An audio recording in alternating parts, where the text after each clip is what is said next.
ध्यान से बात सुनो, जो फोर्सेस अट्रैक्ट करते हैं उनकी वजह से, आई रिपीट माय वर्ड्स, जो फोर्सेस अट्रैक्ट करते हैं उनकी वजह से पोटेंशियल एनर्जी आती है नेगेटिव। जैसे कि ग्रेविटेशन पोटेंशियल वो किसमें आती है? Negative. I repeat my words, जो फोर्सेस बेसिकली अट्रैक्ट करते हैं ग्रेविटेशन पोटेंशियल एनर्जी क्या आएगी? नेगेटिव।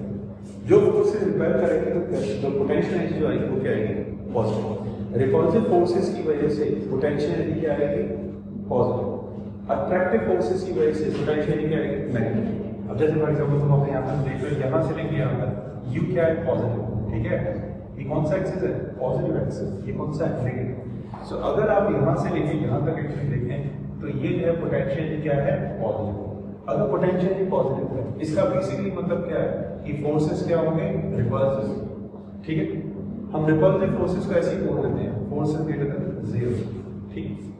बट यहाँ से लेके यहाँ तक एंड सो ऑन, यहाँ पर एग्जैक्टली जो है पोटेंशियल क्या है? इस केस में यहाँ से लेके यहाँ तक हम कह सकते हैं, और आगे एंड सो ऑन पोटेंशियल क्या है? नेगेटिव। अगर पोटेंशियल नेगेटिव होगी हमारी तो तुम्हें ये याद रखना है, पोटेंशियल नेगेटिव तो फोर्स क्या है? अट्रैक्टिव होगी। इसका एग्जांपल क्या है? ग्रेविटेशनल फोर्स, है ना? ग्रेविटेशनल फोर्स क्या रहता है? हमेशा अट्रैक्टिव, तो उसकी पोटेंशियल क्या होगी? नेगेटिव होगी। कैसे हमारा आंसर? इसी तरीके से हम एक और चीज बोल सकते हैं कि force is less than zero. ध्यान से सुनना बात, एक बात सोचो, अब ये जो ग्राफ है पोटेंशियल एनर्जी वर्सेस डिस्टेंस का, हम इससे इसका कैरेक्टर समझते हैं। ये दोनों क्या बताए थे? ये दोनों बताए थे कि ये दोनों है गैस एटम्स या फिर ये दोनों है गैस मॉलिक्यूल्स। गैस दो तरीके से एग्जिस्ट कर सकती है ना, या तो इन टर्म्स ऑफ एटम्स या फिर एग्जैक्टली मॉलिक्यूल्स। हम सारे शायद जानते हैं इस बात के लिए कि जो 18 ग्रुप एलिमेंट हैं वो एक्चुअली मोस्टली नेटिव स्टेट में रहते हैं। वो क्या करते हैं कि वो बॉन्ड्स नहीं बनाते। फॉर एग्जाम्पल क्या हो गया? हीलियम, उसके बाद नियॉन, हीलियम, नियॉन, उसके बाद आर्गन, क्रिप्टॉन। सो ये जो मोस्टली गैसेस हैं वो ज्यादा इनर्ट रहते हैं। सारे के सारे नोबल गैसेस इनर्ट गैसेस नहीं हैं, इसको भी हमें याद रखना है। क्या पता है? बहुत अच्छी बात है तुमको पता है। इनर्ट का मतलब बॉन्ड नहीं बनाएगी। अगर कोई बॉन्ड नहीं बनाएगी तो ऐसे रहती है, सिंपल। कैसे? जैसे कि हीलियम He2 नहीं होगी, नियॉन Ne होगी, Ne2 नहीं होगी। Ne2 मतलब कोवैलेंट बॉन्ड बन गया। I hope you get it. So अगर हम 18 ग्रुप के एलिमेंट्स की बात कर रहे हैं, राइट, सारी गैसेस हैं, वी नो दिस कि सारी नोबल गैसेस हैं, we can say one thing कि ये एक एटम हो गया, ये एटम हो गया। I hope you get it. मान लो थोड़ी देर के लिए कि इन दोनों के बीच का डिस्टेंस कम हो रहा है। आप जानते हैं जैसे जैसे डिस्टेंस कम होगा वैसे वैसे पोटेंशियल क्या होगी? पॉजिटिव। क्या क्लियर? और फोर्सेस क्या लगेंगे? रिपल्सिव। ऐसा मान लीजिए थोड़ी देर के लिए कि एक डिस्टेंस वो डिस्टेंस है जिसे पोटेंशियल सबसे कम है, सबसे कम है। एक डिस्टेंस मान लो यहाँ से लेके आता है, कुछ डिस्टेंस हो गया r0, मतलब इन दोनों के बीच का डिस्टेंस क्या है? r0। ये डिस्टेंस मतलब इन दोनों के बीच का डिस्टेंस। अगर ये डिस्टेंस इन दोनों के बीच का डिस्टेंस है जो कि r0 है और ये भी r0 है, तो तुमने क्या देखा? तुमने देखा पोटेंशियल क्या है? सबसे कम, नेगेटिव। क्या क्लियर? समझ आया? अब सुना, मान लो दो एटम्स के बीच का डिस्टेंस और बढ़ गया। मान लो इन दोनों के बीच का डिस्टेंस बढ़ गया। आप एक्चुअली ऐसा मान लो देंगे कि इन दोनों के बीच का डिस्टेंस इतना हो गया, ये मान लो देंगे r', और वो r' यहाँ पे आ रहा है, यहाँ से लेके यहाँ तक डिस्टेंस मान लो क्या है? r'। तो ये बताओ पोटेंशियल कितनी है? जीरो। ना बराबर। सो हमने क्या चीज सीखी? ध्यान से सुन ले, उसके बाद मैं रिस्पॉन्सिबल नहीं। तुमने अगर ध्यान से पढ़ लिया है या फिर ध्यान से सुना है जो इंसान एक्चुअली बोल रहे हैं, फिर हम उसके बेस पे एक्चुअली आगे बढ़ेंगे, राइट? Everything is possible. चीज ये है, अगर दो एटम्स के बीच का डिस्टेंस काफी ज्यादा हो जाता है, काफी ज्यादा हो जाता है, तो उन दोनों एटम्स की पोटेंशियल एनर्जी जीरो हो जाती है। क्या क्लियर है? पोटेंशियल एनर्जी जीरो हो जाती है and the thing is this, हम ये बोल सकते हैं कि वो एक दूसरे को फोर्स नहीं लगाएंगे। एक एग्जांपल है, आज सुबह 8 बजे मैं जो है 8:30 बजे 9 बजे सो के उठता हूँ। ये जो है इंस्टीट्यूट ने ऐसे कर्म कर दिए हैं, मालूम 10 बजे क्लास लो, कभी 11 बजे 10 मिनट क्लास होती है। आज एक इंसान का फोन आया जो मैथ्स पढ़ाते हैं दूसरे इंस्टीट्यूट महाराष्ट्र में, बोलते सर मैंने ना आज इंस्टीट्यूट छोड़ दिया। उनका एक्चुअली डेमो मैंने लिया था और जो है मतलब पढ़ाने का हिसाब था, बोर्ड पे कैसे लिखना, बहुत अच्छा इंसान हर चीज। तो बोलते बच्चों को बाद फोन आया कि सर आपने छोड़ दिया। मैंने कहा ये बहुत अच्छी बात है, इसका मतलब ये सुना जाता, इसका मतलब ये है कि आपका बच्चों के साथ में और बच्चों का आपके साथ में अट्रैक्शन। लेकिन एक बात और उन्होंने खुद बोली कि 4-5 दिन के बाद फोन आने बंद हो जाएगी। मैंने कहा हाँ ये बात है। घर में कोई खत्म हो जाता है, जैसे मेरे नाना एक्सपायर हो गए या फिर दादी एक्सपायर हो गए, मैंने 1-2 दिन याद रखा। सबसे ज्यादा याद कौन रखते हैं? बच्चे, या फिर वो याद रखते हैं कि जिसका बेटा या बेटी खत्म हो गई 1 महीना 2 महीने। सो the most important thing is this, याद का मतलब क्या है? याद मतलब उससे प्यार होता है। हमारे जिससे जितना लगाव होता है, प्यार होता है, हम उसे एक्चुअली इतना याद करते हैं। और यहाँ पे प्यार का बेसिक मतलब क्या है? फोर्स। अगर हम एक्चुअली 2 इंसान हो, मतलब 2 इंसान एक्चुअली एक दूसरे से प्यार करते हैं, the most important thing is this, हम लोग बोलते हैं उनके बीच में अट्रैक्टिव फोर्स है। जब अट्रैक्टिव फोर्स होगी तो पोटेंशियल क्या होगी? नेगेटिव। उसके बेसिकली सेटबैक्स भी, उसके नुकसान भी। वो क्या कि उनका एग्जैक्टली जो है उनकी खुद की एनर्जी कम हो जाती है। अगर 2 इंसान नफरत करते हैं एक दूसरे से, इसका मतलब ये है कि वो दूर जाना चाहते हैं। नफरत मतलब repulsive force. I hope you right. लेकिन उस इंसान के लिए क्या कहोगे? ना तो वो किसी से प्यार करता है, ना ही किसी से प्यार करता है अट्रैक्शन, ना ही नफरत करता है। आप उस इंसान के लिए बोल सकते हो कि उस पे वो किसी भी फोर्स लगाता ही नहीं है ना। मान लो थोड़ी देर के लिए कि इन दोनों गैस एटम्स का डिस्टेंस इतना हो गया है कि ना तो ये गैस एटम इसको अट्रैक्ट कर रहा है, ना ही ये गैस एटम इसको रिपेल कर रहा है, ना ही उसमें अट्रैक्टिव फोर्स है, ना ही रिपल्सिव फोर्स है। क्लियर है? तो हम ये कह सकते हैं कि अगर अट्रैक्टिव फोर्स है, रिपल्सिव फोर्स नहीं, इसका मतलब कोई पोटेंशियल नहीं होगी। सुनना, वो गैस एटम्स जिन गैस एटम्स की पोटेंशियल एनर्जी नहीं होती है, हम उनको बोलते हैं आइडियल गैसेस। क्या कहते हैं? those gas atoms which do not have any potential energy, either positive or negative, we called it as ideal gases. यही अंतर है जो कि रियल गैस में और आइडियल गैस में अंतर बताना चाहिए स्टूडेंट्स के लिए, इससे कि अगर रियल गैसेस के एटम, ये दोनों रियल गैस थे, रियल गैस हकीकत में गैस थी जो कि 18 ग्रुप की थी, हीलियम हो गई, आर्गन हो गई, नियॉन हो गई, क्रिप्टॉन हो गई, ये सारी के सारी रियल गैसेस थे, रियल हकीकत गैसेस हैं। अब रियल गैसेस अगर मान लो थोड़ी देर के लिए पास में आती है, मतलब उनकी मॉलिक्यूल्स या फिर एटम्स पास में आएंगे, सो दैट पोटेंशियल नहीं बढ़ेगी, सो डेफिनेटली पोटेंशियल नहीं रहेगी, थोड़ा दूर चलेगी, पोटेंशियल रिट्रैक्ट होगी। हमने क्या किया है कि रियल गैस एटम्स के लिए या फिर रियल गैस मॉलिक्यूल्स के लिए इतना दूर कर दिया बच्चों कि उन दोनों के बीच में कोई फोर्स लगेगा, और जब फोर्स लगेगा ही नहीं तो लॉजिकल बात है कि एग्जैक्टली पोटेंशियल क्या होगी? 0 होगी। यही केस होता है संतों का, और यही केस होता है उन इंसानों का जो कि एग्जैक्टली तुम्हारे साथ रहते हैं, बट कोई एक्चुअली जो है कोई क्या बोल सकते हैं, ज्यादा इंटरेक्शन नहीं होता, इसलिए क्या बोलते हैं? Noble gases. So noble gases के लिए क्या है? पोटेंशियल 0 है। तो हम ये बोल सकते हैं for the case of noble gases, मैं लिख देता हूं, for the case of noble gases क्या होगा? Sorry, for the case of ideal gas, for the case of ideal gases क्या होगा? फोर्स 0 होगा। ये फोर्स कौन सा होगा? इधर एटॉमिक या फिर इधर मॉलिक्यूल। अगर फोर्स 0 होगा तो हम बोल सकते हैं कि पोटेंशियल क्या होगी? 0 होगी। आइडियल गैस में ये होता है। क्या क्लियर?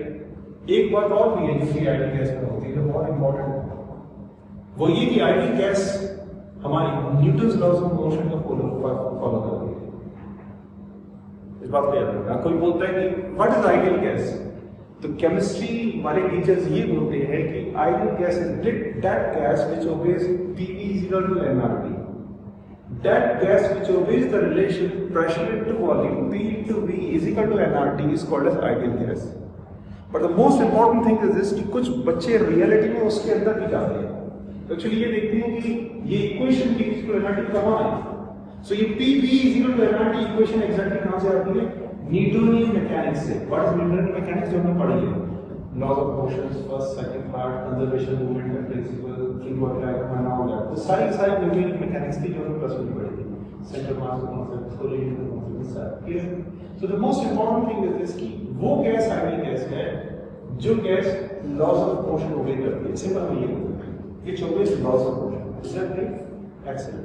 तो ये पहली चीज है for the case of ideal gas F is equal zero, potential energy is equal to zero. तो अब शायद थोड़ा सा समझ आ रहा होगा कि अगर इस इंसान ने चीज दिखाई है सबसे पहले एज अ हेडिंग कि काइनेटिक थ्योरी ऑफ गैसेस है, इट बेसिकली मीन हम सिर्फ आइडियल गैस की बात करें, ठीक है। काइनेटिक थ्योरी मतलब काइनेटिक एनर्जी से, सुनो ना, हम गैस की काइनेटिक एनर्जी से गैस की सारी प्रॉपर्टीज पढ़ेंगे। कितनी प्रॉपर्टीज होती है गैस की? गैस का प्रेशर, गैस का वॉल्यूम, गैस का टेंपरेचर, गैस के नंबर ऑफ मोल्स, अलग-अलग kinetic energy, rotation kinetic energy, ये सारी चीजें, हीट, ये सारी चीजें जो भी हमारी थर्मोडायनामिक्स में आगे काम आएंगी, हम लोग ये सारी सुना only on the basis of kinetic. I hope you right. So we are dealing only with ideal gases, हम सिर्फ आइडियल गैस की बात कर रहे हैं। आइडियल गैस के लिए कोई पोटेंशियल नहीं है। Is that clear? Another thing. Real gas की हम सिर्फ पोटेंशियल क्या बोलते हैं? नेगेटिव। हम रियल गैस की पोटेंशियल नेगेटिव, इतना खास भी नहीं होते। गैस एटम जो मॉलिक्यूल्स की रिपेयर करते हैं। सो रियल गैसेस की बेसिकली जो है पोटेंशियल क्या होती है? नेगेटिव। अगर रियल गैस की पोटेंशियल नेगेटिव है, इसका बेसिकली मतलब है रियल गैस एटम्स या फिर मॉलिक्यूल्स सिर्फ एक दूसरे क्या करते हैं? अट्रैक्ट करते हैं। कैसे? पास में आते हैं, Excellent. तो एक तो ये property of real gas for the case of sorry ideal gas की for the case of ideal gas force ये कौन सा फोर्स है? इंटर एटॉमिक या फिर इंटर मॉलिक्यूलर। ये क्या होगा? जीरो होगा। तो इससे एग्जांपल पोटेंशियल क्या होगा? जीरो। सो हम इससे क्या देख सकते हैं? एक और चीज लिख सकते हैं इसमें आगे। So therefore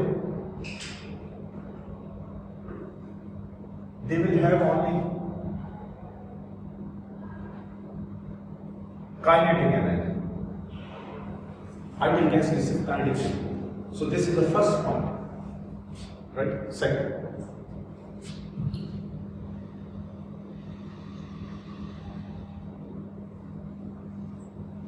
ideal gas obeys principle of classical या फिर न्यूटोनियन मैकेनिक्स। आइडियल गैस ओबे प्रिंसिपल ऑफ क्लासिकल और न्यूटोनियन, वो या फिजिकल है न्यूटोनियन मैकेनिक्स। अब रियल गैस की थ्योरी बिहेवियर को नहीं पता क्यों? क्योंकि वो exactly law of quantum mechanics follow करती है। मैंने लिख देता हूँ, बड़ी टफ चीज है, इंजीनियरिंग में भी नहीं पढ़ाते हैं उसके बारे में। Real gas obeys principle of QM लिख सकता था मैं, ऐसे पूरा लिख देता हूँ, quantum mechanics.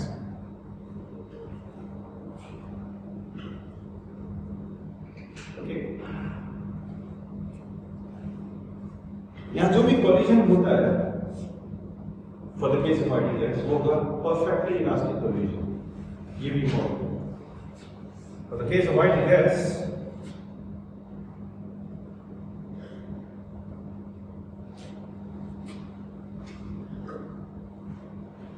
Ideal gases will encounter P perfectly elastic collision। Ideal gas में हमेशा perfectly elastic collision होता है।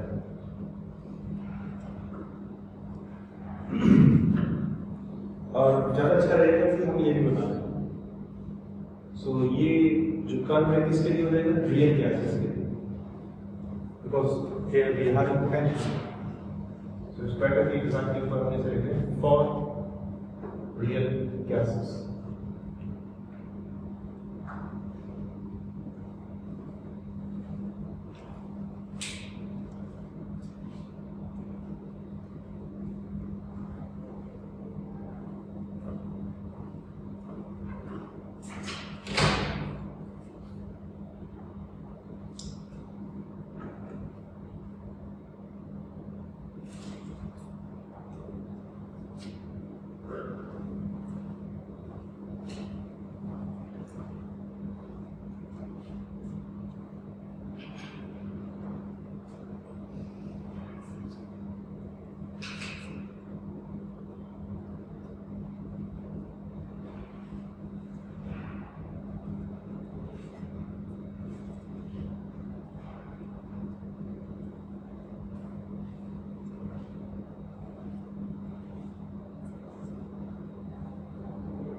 ठीक है, तो हमने क्या क्या इंपॉर्टेंट पॉइंट पढ़े जो हमें याद रखने हैं from the point of view our entrance examination. सबसे पहली चीज, आइडियल गैस की कोई पोटेंशियल एनर्जी नहीं होती, रियल गैस की पोटेंशियल एनर्जी होती है।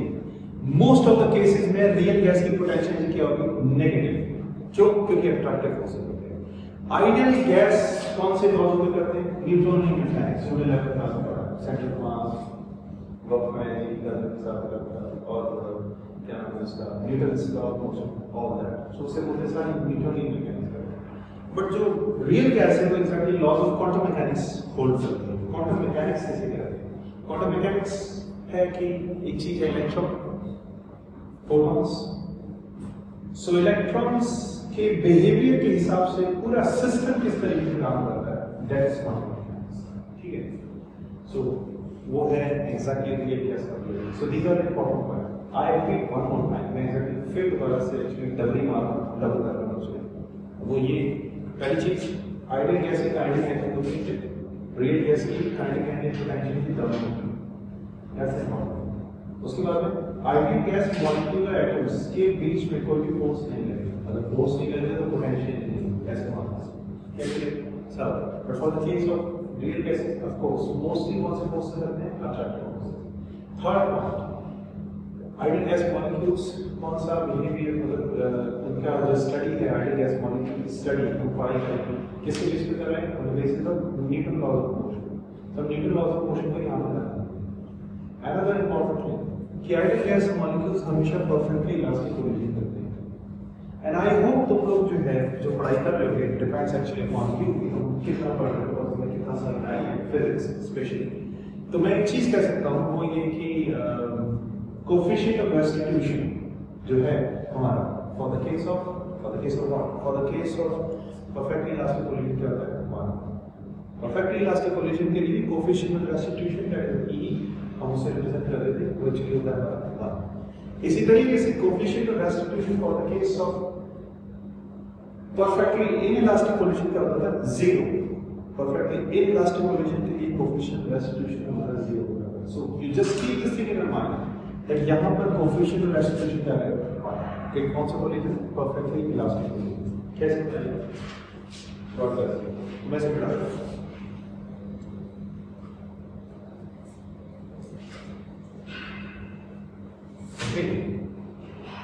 अब हम क्या करेंगे?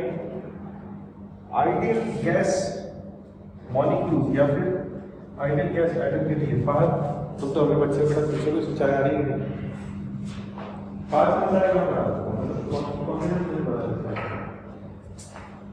देखना आज पिकी है कि नहीं, उसका नाम पिकी रखा है ना, बहुत अच्छा बच्चा है। कुछ लोग हमें ऐसे मिलते हैं जीवन से जो कि कोई भी हमारे साथ में कंडीशन कैसी क्यों ना हो, लेकिन वो हमेशा हमें खुश कर देंगे। तो वो इस तरीके की वजह है। एक दिन जो है नदी जी की बात होता है, कैसे करते हैं क्या ये स्टाइल है, फिर भी कर रहा है ये सब अच्छी मैं कितनी करते हैं इसमें, पता क्यों? क्योंकि एग्जैक्टली अपने दिल से साफ, इसलिए भी हम एक्चुअली से कुछ नहीं कर पाते। मस्त बच्चा तब तो पूरा ऊपर से नीचे तक काली ड्रेस में रहता है, तो मैं उसका नाम रख दिया काली मिर्च। आज डेट क्या होगी? 1 अप्रैल।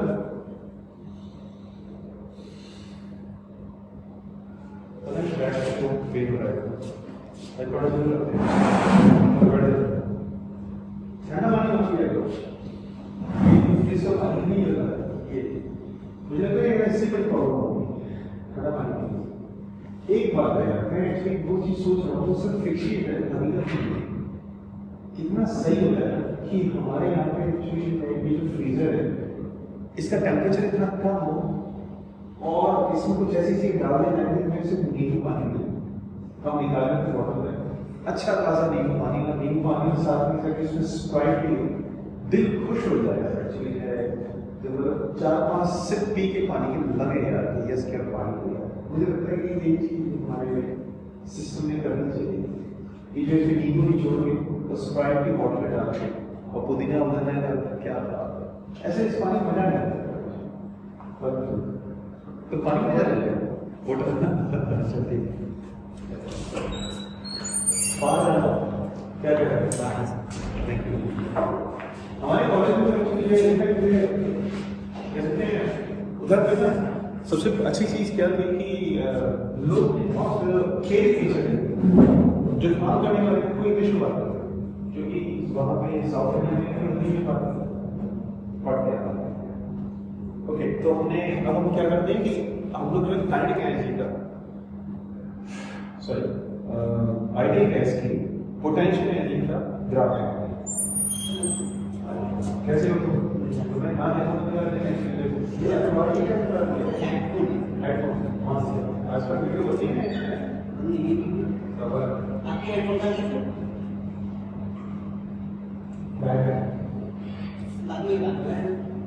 निकालो। हाँ ठीक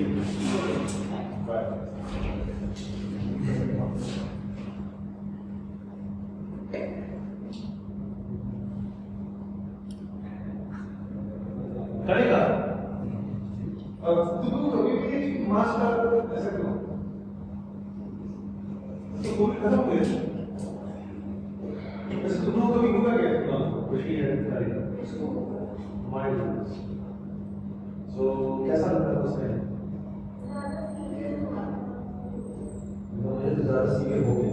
इस बार जो अगर मुझे सीरियल नहीं था, पिछली बार तो सीरियल मैं उठने को बोला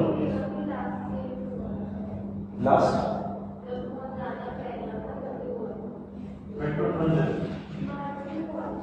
इसी साल लास्ट ईयर 2021 में बहुत बुरा था। 2021 में बहुत बड़ा सी बताने इस बार अमेरिका तो बहुत है। अमेरिका में और उसके बाद चाइना में भगवान का और इंडिया में बहुत जिंदगी बर्बाद हो गई। अच्छी बात है। अच्छा है कि ना लगे ये सुनो।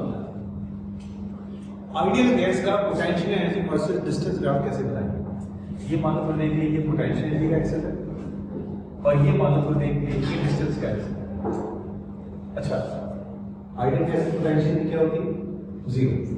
राइट, सिर्फ करंट। इसका मतलब ये फर्क ऐसे बनेगा बेटा का बिल्कुल इसके ऊपर लाइन ये जीरो है, ऐसे बनाना। तो ये हो जाएगा हमारा potential energy versus distance graph for the case of ideal gas ऐसे, ठीक है? लिख लेना for ideal gas.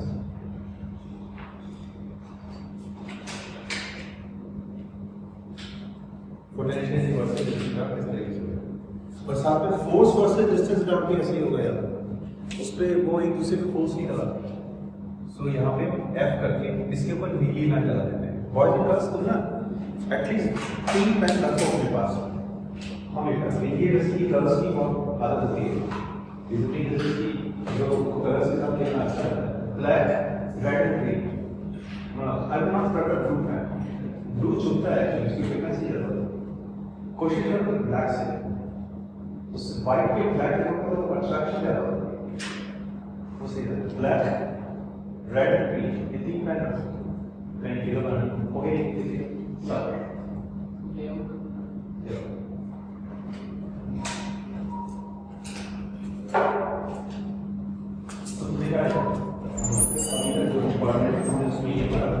Ideal gases की पोटेंशियल जीरो उससे याद रखना मस्त। और आइडियल गैस नॉर्मली कहते हैं एक दूसरे पे कोई फोर्स नहीं लगा, ठीक है? राइट। अब ऐसा क्यों हो? अब ऐसा इसलिए होगा जिंदगी पीछे डिस्टेंस क्या हो जा रहा है ज़्यादा। तो अगर मान लेते हैं कि हमें जो है रियल गैसेस है, ठीक है?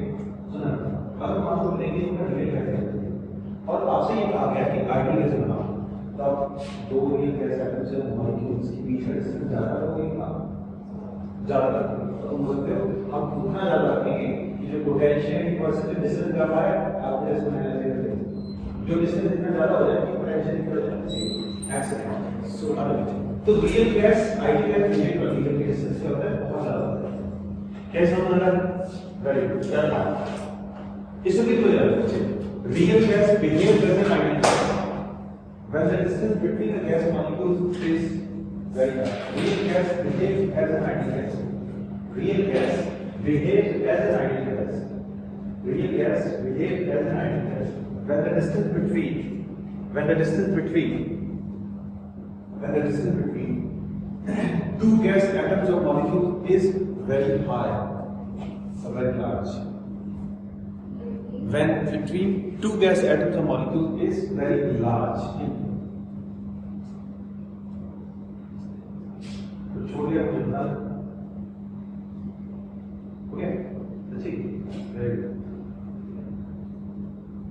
It's very large. When the distance between two gas atoms or two gas molecules is very large. अब वो आइडिया दे रहा है. अब हमने कुछ चीजें पढ़ ली. ठीक है. अब हम करते हैं थोड़ी सी रिसर्च, उसके बेस पे पढ़ाई करो. ठीक है. पहले मैं चीज समझाऊंगा और उसके बाद मुझे बताना क्या होगा. देखो, मानव विधि के लिए कि हमारे पास में ऐसा मानव विधि के लिए कि हमारे पास में ये एक गैस मॉलिक्यूल है. ये लाइन दिख रही है तुम्हें, इन दोनों के बीच में ये है बॉन्ड और ये दोनों एटम्स हैं. क्या एग्जांपल हो सकता है? H2 हाइड्रोजन हो सकता है, या फिर क्या हो सकता है? Cl2 chlorine chlorine. अच्छा ऐसे it can be HCl HCl. दो एटम होने चाहिए, चाहे वो दो एटम सेम हो, Cl oxygen oxygen, nitrogen nitrogen, या फिर ऐसे अलग अलग HCl HR. I hope you get it. So हमने कितने एटम देखे? दो एटम्स. और द सेक ऑफ सिंपलिसिटी हम ये कंसीडर करते हैं कि ये दोनों एटम जो हैं, सुना था पर ये दोनों एटम जो हैं वो है हमारे इसके इस मॉडल से लेके हाइड्रोजन H. ठीक. अब यहाँ पर इस बात से बचना, किस बात से? कि इन दोनों के बीच का डिस्टेंस, सर हम इसकी बात नहीं कर रहे हैं. ये सिर्फ क्या है? ये है एक मॉलिक्यूल. एक मॉलिक्यूल का दूसरे मॉलिक्यूल से डिस्टेंस ज्यादा होना चाहिए, है ना? एक मॉलिक्यूल को दूसरे से वो अट्रैक्ट नहीं करना चाहिए. ये तो मॉलिक्यूल बनेगा, इन दोनों के बीच का डिस्टेंस होगा एक बार इनकी पोटेंशियल होगी. ये मॉलिक्यूल है, ये एक मॉलिक्यूल, एक का दूसरे से डिस्टेंस की बात करें. क्या कहते हैं? अगर ये एक एटम होता, एक एटम के दूसरे एटम के डिस्टेंस से बात करें, वो डिस्टेंस ज्यादा होना चाहिए. सो ये हाइड्रोजन गैस का मॉलिक्यूल, हम इसे ले सकते हैं H2. सुना ना, ये भी हाइड्रोजन का एटम है और साथ में ये भी हाइड्रोजन का एटम है. एक बात बताओ, अगर दोनों हाइड्रोजन के एटम हैं तो सेंटर ऑफ मास कहां लाई करेगा? दोनों का मास कहां होगा? बीच में. ऑब्वियस बात है, अगर एक्चुअली दोनों जो है गैस एटम सेम मास के हैं तो सेंटर ऑफ मास एग्जैक्टली उनके बीच में लाई करेगा. Very good. यहां अब बात को ध्यान से समझे रहना. मानो थोड़ी देर के लिए कि हम तीन एक्सिस बनाते हैं. इस ओरिजिन, ये मानो ओरिजिन जो कि सेंटर मास इससे पास होती है. एक हो गया हमारा ये एक्सिस, तो ये एक्सिस कौन सा हो जाएगा? हो सकता है सर ये हो गया आपका पॉजिटिव एक्स एक्सिस, साथ में ये हो गया नेगेटिव एक्स एक्सिस. क्या क्लियर? इसी तरीके से हम एक चीज और कंसीडर करते हैं कि एक एक्सिस हमने कैसे बना लिया, एक ऊपर की तरफ जा रहा है, एक नीचे की तरफ जा रहा है. कैसे बना? ये एक्सिस कौन सा हो गया? ये हो गया हमारा पॉजिटिव वाई एक्सिस, ये हो गया हमारा नेगेटिव वाई एक्सिस. बचा कौन सा? Z axis. जेड एक्सिस कैसे बनता है? ऐसे एक एक्सिस बन गया बाहर की तरफ, दूसरा एक्सिस बन गया बाहर की तरफ, अंदर की तरफ बन गया. क्या क्लियर? समझना? तो ऐसे ही हो गया हमारा पॉजिटिव जेड एक्सिस और साथ में एक्चुअली यहाँ पे ये एक्सिस है वो क्या हो गया? Negative axis. क्लियर? अब सुनना, इन दोनों गैस एटम्स का साइज बहुत कम है. एटम क्या है? दिखाई नहीं, हाइड्रोजन. तो हम ये कंसीडर करेंगे, ध्यान से बात सुनना, तो हम ये कंसीडर करेंगे कि ये दोनों गैस एटम्स इस एक्सिस के ओर नहीं घूम सकते. एक बात सोचो, अगर मोमेंट ऑफ इनर्शिया mr² के बराबर है तो मैं यहां लूंगा कि पॉइंट मास का मोमेंट ऑफ इनर्शिया हमने ये पढ़ा है. पॉइंट मास का मोमेंट ऑफ इनर्शिया कितना है? mr². और आप यहां पे ये चीज देख रहे हो कि ये दोनों एग्जैक्टली क्या है? पॉइंट मास वही एटम है, तो पॉइंट मास मानेंगे. एक बात सोचो, अगर हम किसी एटम को उसी के एक्सिस के अबाउट घुमाएंगे तो लॉजिकल बात है मोमेंट ऑफ इनर्शिया जीरो होगी, r तो जीरो. तो अगर हम एक्चुअली इस एक्सिस के अबाउट इन दोनों का मोमेंट ऑफ इनर्शिया लेते हैं, जीरो. ठीक है. अब बचे कितने एक्सिस? तुम बोल सकते हो दो एक्सिस. कौन कौन से एक्सिस बच गए? एक तो बच गया हमारा वाई एक्सिस, दूसरा बच गया जेड एक्सिस. सो इन दोनों का तो यहाँ पे एक बात चल रही है, जैसे शायद अगर तुम्हारा पूरा 100% ध्यान यहीं पर है तो तो ये सोच रहे होंगे कि अभी हम लोग मोमेंट ऑफ इनर्शिया की बात कर रहे हैं। रीजन बीइंग इज ये एग्जैक्टली हमने ये चैप्टर पढ़ाना है on the basis of kinetic energy. और शायद एक्चुअली आप ये जानते हैं कि काइनेटिक एनर्जी तीन तरीके की होती है। रोटेशनल, जब हम rotation kinetic energy, translation rotating motion में पढ़ा एक होता है, वाइब्रेशन काइनेटिक। सो ये तीनों काइनेटिक एनर्जी से एक्चुअली हम गैस की प्रॉपर्टीज पढ़ेंगे, pressure, volume, temperature, number of moment. Okay ना, तो ये जो गैस मॉलिक्यूल है वो बेसिकली इस एक्सिस के अबाउट या फिर इस एक्सिस के अबाउट घूम सकता है। सो यू कैन जज, तो एक्चुअली एक चीज कह सकते हैं वो ये कि इसका मतलब ये है कि इस गैस मॉलिक्यूल का इस एक्सिस के अबाउट और इस एक्सिस के अबाउट क्या होगा, मोमेंट ऑफ इनर्शिया होगा। भाई अगर ये ऐसे घूम सकता है, ये इसके अबाउट घूम सकता है मान लो, या फिर ये इसके अबाउट घूम सकता है, तो लॉजिकल बात है हम ये कह सकते हैं ना कि ये जो गैस मॉलिक्यूल है इसकी काइनेटिक एनर्जी या फिर इसका मोमेंट ऑफ इनर्शिया बहुत हाई एक्सिस दैट एक्सिस होगा, इसके अबाउट तो घूमेंगे नहीं क्योंकि आर डिस्टेंस 0 है। सो कहने का मतलब ये है कि कोई भी गैस मॉलिक्यूल अगर डायटोमिक, ये डायटोमिक गैस मॉलिक्यूल है, अगर कोई भी गैस मॉलिक्यूल डायटोमिक है, सो बेसिकली दो एक्सिस के अबाउट उसकी रोटेशन काइनेटिक एनर्जी है। ठीक है, तो मैं लिख देता हूं for diatomic molecule, for diatomic molecule, rotational kinetic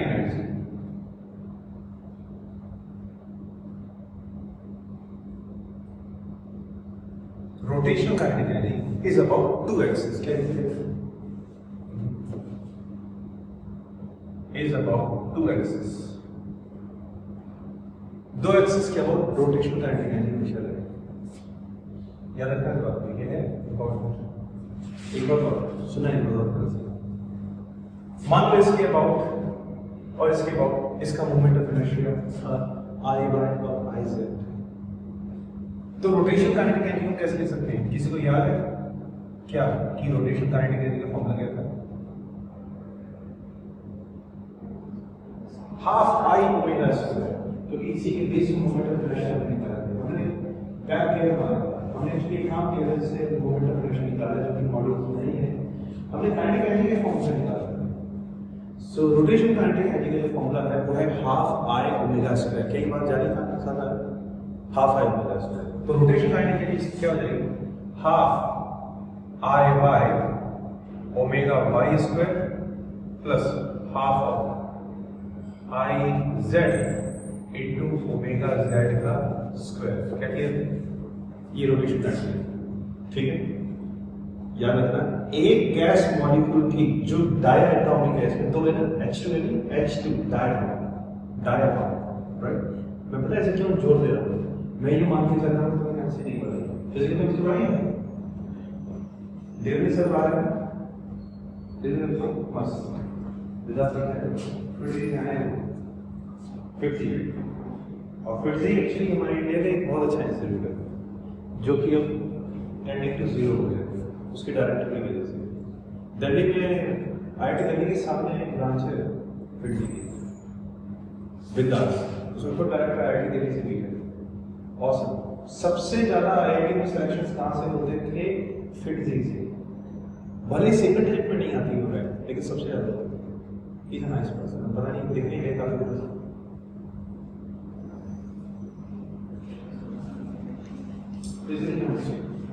सुन ध्यान से बता सुन, ये जो मैं चीज पढ़ाई है यहाँ ये चीज समझ आ गई ऑनेस्टली का गैस को।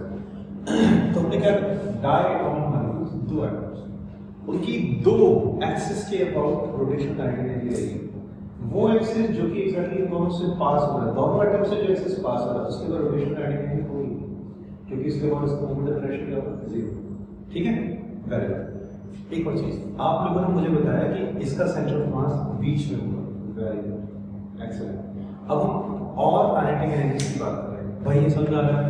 दुखी तो नहीं हो रहे? ठीक है, अच्छी बात है राइट। मुझे लगता है क्लासेस भी ऐसे होनी चाहिए, आधा घंटे में थोड़ा थोड़ा गैप होना चाहिए है ना।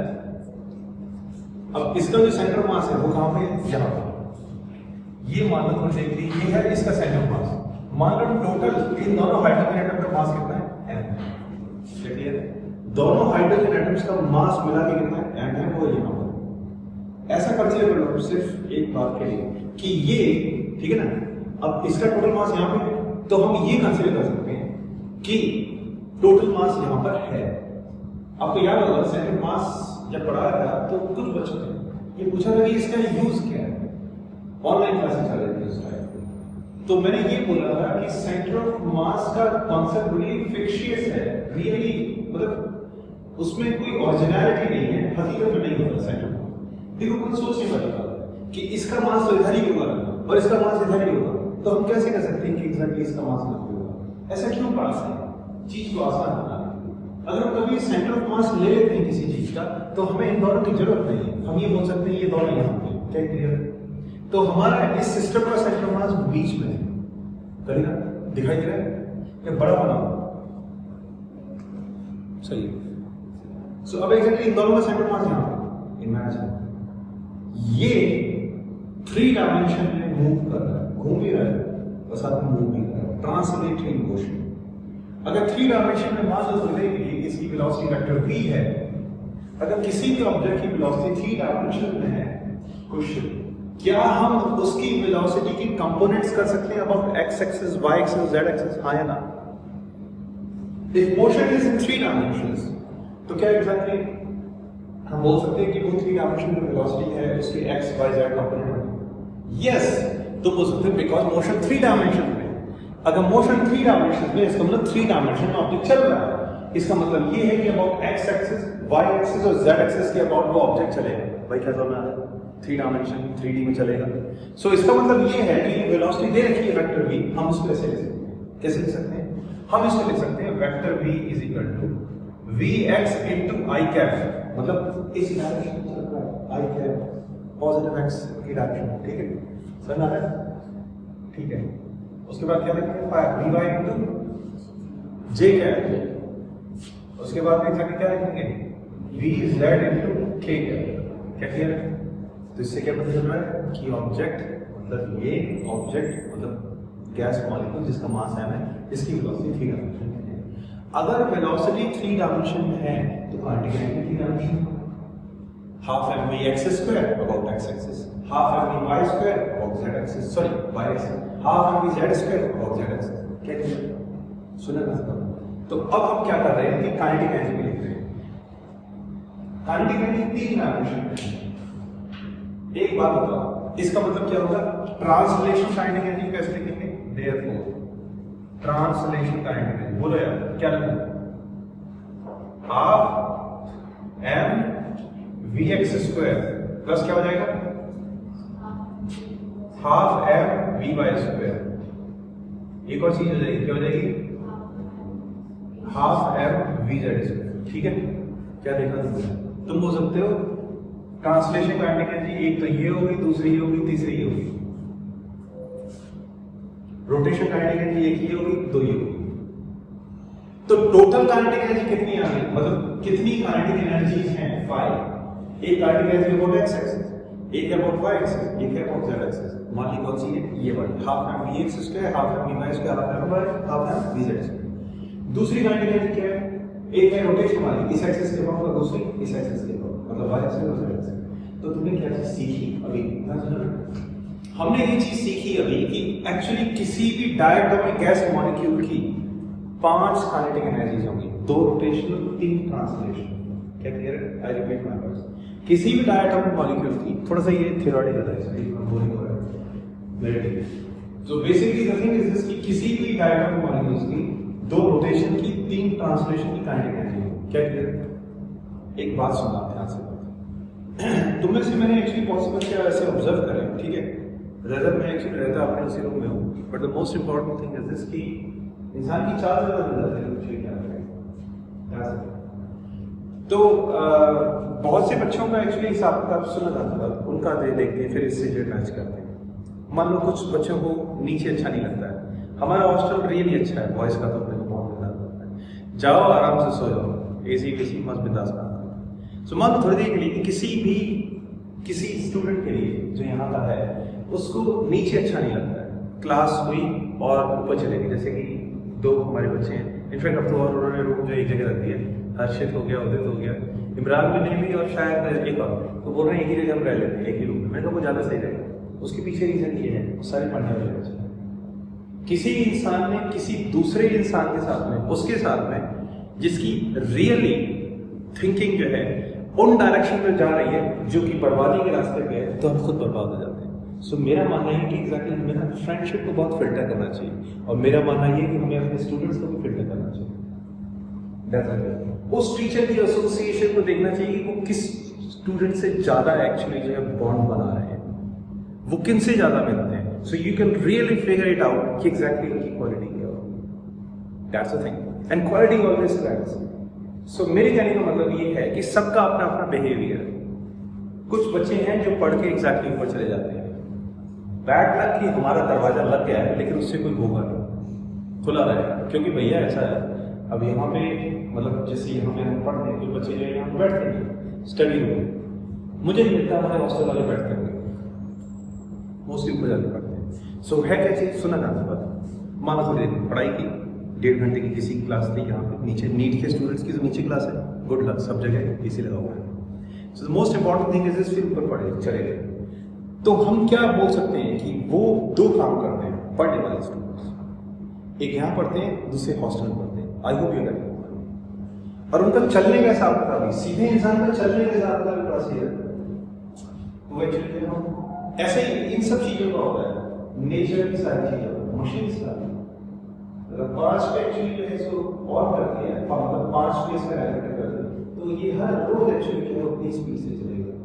ये इंसान है जो भी बेईमान है, ये मशीन नहीं, वो उतना ही एक्चुअली है कूलिंग करती है हर टाइम। सो इस वजह से एक्चुअली हम इनकी सही से स्टडी कर पाते हैं, चाहे वो मॉलिक्यूल्स हो, चाहे वो एटम्स हो, चाहे कोई भी चीज हो, इसकी साइंस अच्छी है ना। तो हमने क्या बोला, कुछ स्टूडेंट्स हैं वो एग्जैक्टली या तो ऊपर रहेंगे या फिर यहाँ पे रहेंगे, 2 चीज। इसी तरीके से डायटोमिक गैस मॉलिक्यूल्स के साथ होता है। डायटोमिक गैस मॉलिक्यूल्स की काइनेटिक एनर्जी 2 तरीके की होती है। कौन सी? पहली है रोटेशन और दूसरी है ट्रांसलेशन। डायटोमिक गैस मॉलिक्यूल्स की रोटेशनल काइनेटिक एनर्जी जो है, डायटोमिक गैस मॉलिक्यूल्स की रोटेशनल काइनेटिक एनर्जी 2 होती है, अबाउट 2x। और इसी तरीके से डायटोमिक गैस मॉलिक्यूल की ट्रांसलेशन काइनेटिक एनर्जी 3 एक्सिस पे होती है। सो वी कैन सिंपली से कि एग्जैक्टली 5 काइनेटिक एनर्जी। क्या क्लियर है? तो एक इंसान है, एक आदमी, एक स्टूडेंट है, ऐसा मान लेते हैं थोड़ी देर के लिए, ठीक है? तो वो जो है अपनी एनर्जी, ठीक है, हम लोगों में से कौन सक्सेसफुल होगा? मुझे लगता है जो क्यूरियस है। हमारे पास में इसकी क्यूरियोसिटी बहुत ज्यादा, हम वेरी सॉरी दूसरों को बुरा लगे, लेकिन मैं अभी जो है मैंने कहा इसका पहले साल था और अभी में हिस्ट्री बहुत है। ये वो बच्ची है जिसको साइन प्लस बी में प्रॉब्लम होती है, और मैंने इसको बड़ा कहा ये तो वैसे क्या कर रही है, लेकिन इसमें सबसे अच्छी चीज पता क्या है जो मुझे लगती है बच्ची है, जो कि फार में भी आती है धीरे धीरे, कंसिस्टेंसी बहुत ही लगी रहती है। तो हमारी एग्जैक्टली प्रवृत्ति दुष्टों के साथ में हट के थोड़ा अच्छी तरह से हो जाए, तो हमारे एग्जैक्टली ऐसा होता है। तो मैं क्या कह सकता हूँ ऐसे इंसान के साथ, या फिर पढ़ने वाले स्टूडेंट, हाँ वो बैठ के कहीं ना कहीं पढ़ रहा, वो बैठ के कहीं ना कहीं पढ़ रहे, क्या क्लियर? इसी तरीके से हम एग्जैक्टली इनके लिए कहते हैं कि वो डायटोमिक मॉलिक्यूल की एग्जैक्टली 3 होगी काइनेटिक एनर्जी रोटेशन वाली, और 2 होगी, सॉरी 3 होगी ट्रांसलेशन वाली और 2 होगी रोटेशन वाली। तो हमेशा एग्जैक्टली उसकी 5 काइनेटिक एनर्जी रहेंगी। कैसे समझ? सो हम एक्चुअली प्रेडिक्शन कर सकते हैं, क्यों? क्योंकि वो फैक्टर भूल नहीं रहा। ऐसा नहीं कि बेसिकली जो है एक एक्सिस की और अबाउट रोटेशन काइनेटिक एनर्जी पड़ जाए, कभी नहीं पड़ेगी। जो जैसी एनर्जी वो वैसी अगर रहेगी तो डेफिनेटली प्रेडिक्शन कर सकते हैं। क्या? तो हमने क्या चीज देखी यहाँ पे कि डायटोमिक की कितनी बेसिकली काइनेटिक एनर्जी है? 5। और इसी चीज को एग्जैक्टली हम क्या बोलते हैं? Degree of freedom. ये शब्द इंपॉर्टेंट है, ये सारी चीजें जो हमने समझी है उनसे ज्यादा। Degree of freedom, diatomic gas molecule की डिग्री ऑफ फ्रीडम क्या होगी? 5। इसमें हम जानते हैं, इसका मतलब उसकी जो भी एनर्जी होगी वो 5 पार्ट्स में बटी, 5 पार्ट्स में बटी। क्या क्लियर? आई repeat one more time, diatomic gas molecule का डिग्री ऑफ फ्रीडम होगा 5, क्योंकि उसकी काइनेटिक एनर्जी 5 पार्ट्स में बटी है। क्लियर? तो डिग्री ऑफ फ्रीडम का मतलब क्या है? तुम अपनी एनर्जी को कहां पे वेस्ट करते हो, ये शब्द मुझे यूज नहीं करना चाहिए, यूटिलाइज करते हो, ठीक है, और वेस्ट एनर्जी दो भी होना चाहिए। क्या कह रहे हैं? एक इंसान अपनी एनर्जी को कहां कहां पे लगा रहा है, उसी के हिसाब से उसकी क्या होती है, सक्सेस होती है। मान लो तुम्हारी लाइफ बड़ी करने लगे, सीरियस वो बच्चा ऐसा है कि उसको एक्चुअली जो है राइट डायरेक्शन में उन्होंने एक और जगह बोली मैं सर उसको थोड़ा सा जो बेसिकली जो है और सारे के सारे उसको अगर सही राइट डायरेक्शन में लगाए तो बच्चा बना नहीं। सो हम क्या चीज सोचते हैं, मुझे नहीं पता कि तुम मेरी क्लास में पढ़े नहीं पढ़े, तुम उनकी क्लास में पढ़े। सो the most important thing is कि उस इंसान के जो कि सही कंडीशन करते हैं उनसे एक्चुअली क्या है। अच्छा, तो हम क्या सोचते हैं उससे, क्योंकि एक इंसान वो भी है जो कि गलत बात है। सो हमें ये लगा कि इंसान ये स्टूडेंट सुबह आता है एक्टिविटी बड़ी वो है कि काफी अच्छी कंडीशन है, बहुत सही। सो हम क्या देखते हैं, मैं क्या देखता हूँ, तुम्हारा ये तुम आते हो, तुम्हारे आगे क्लास में बैठते फिर स्विच ऑफ हो जाता है, अभी बहुत अच्छी बात, कोई प्रेशर। तुम वहाँ पढ़ाई करते हो फिर क्लास में जाते हो तो तुम्हारी एनर्जी तुम्हें कैसे वेस्ट करें, सॉरी यूटिलाइज करें। यहाँ पढ़ना है पहली चीज, वो डिपेंड करता है कि कितना सुन रहे हैं। कभी कभी दूसरे दिन क्या होता है कि यह ऑनलाइन क्लास में थोड़ा ध्यान डाइवर्ट होता है, मूवीज में देखता है, वो ऐसे काम करते हैं, तो तुमने पढ़ा फिर तुम वहां से। सो बोल सकते हैं कि एक इंसान ने अपनी एनर्जी कैसे एक इंसान का नेचर जैसे। अब मान लीजिए सोचिए कि लेकिन कुछ एक और भी विद्यार्थी है, तो जैसे हम बाहर का एटम आते हैं बाहर से, वो जैसे ही बाहर का जाएंगे वो उधर हो जाएंगे वॉशरूम, फिर उधर से निकलना फिर उधर। कितनी कितनी फिल्म की जो काम को खराब करती है, मैं देखता हूँ वो घूमते रहते हैं। सो एक्चुअली हम क्या कर सकते हैं,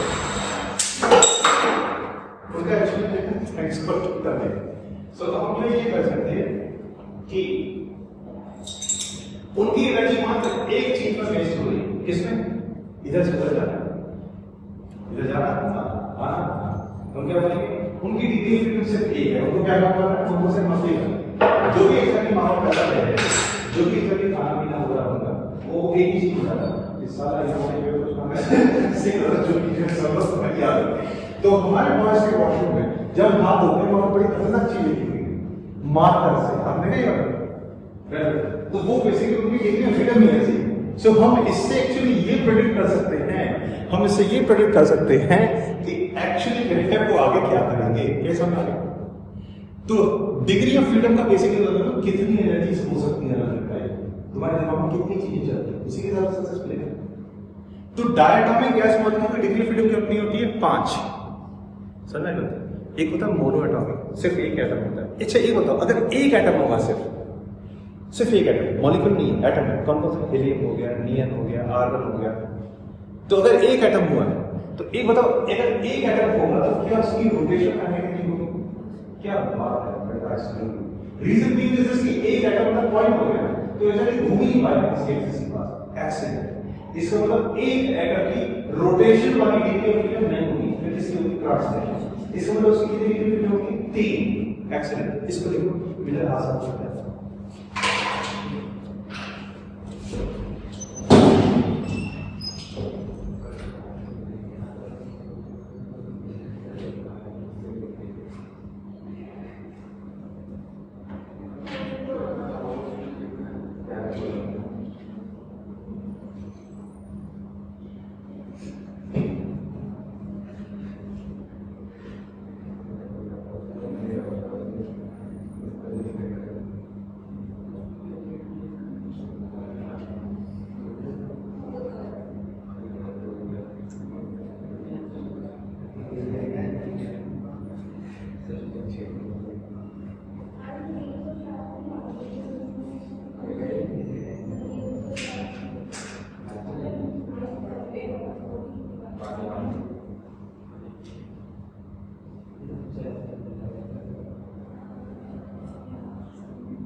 मैं जाता हूँ। ओके ओके, तो डिग्री फ्रीडम को पता चला क्या होगी, कितनी काइनेटिक हो सकती है।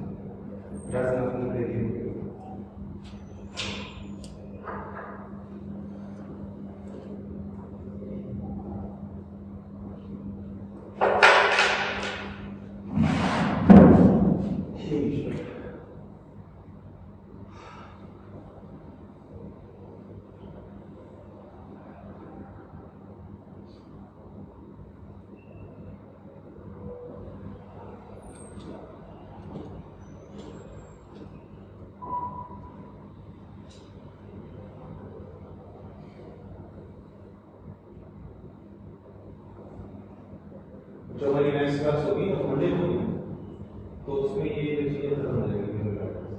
फिर हमारी जो चीज बच गई है वो हमारे खत्म हो जाएगी। मैं जो दूसरी वाली क्लास है उसमें जो है ग्रेविटेशन आपको सुना, तुम ये तो सोचना कि अच्छा तुम्हें तो सराहना ग्रेविटेशन नहीं, तो वो तुम्हें कराना ठीक है। अब उनके मेडिकल ये वैसे अच्छा हो गया कि हमारी मेडिकल की और नॉन मेडिकल की क्लास अलग अलग है। उससे पता है फायदा क्या है? एक्चुअली बात क्या है ना कि उस क्लास में ना जो है बच्चे अच्छे भी थे, है ना। हमारी क्लास में जैसे कि जो है जो होशियार बच्चे जो थे नॉन मेडिकल, एक जसवीर हो गया, जसवीर हो गया, और एक लड़का कौन है, ढाका जाटसा, एक तो वो है, एक वो भी था, एक और भी अच्छा है।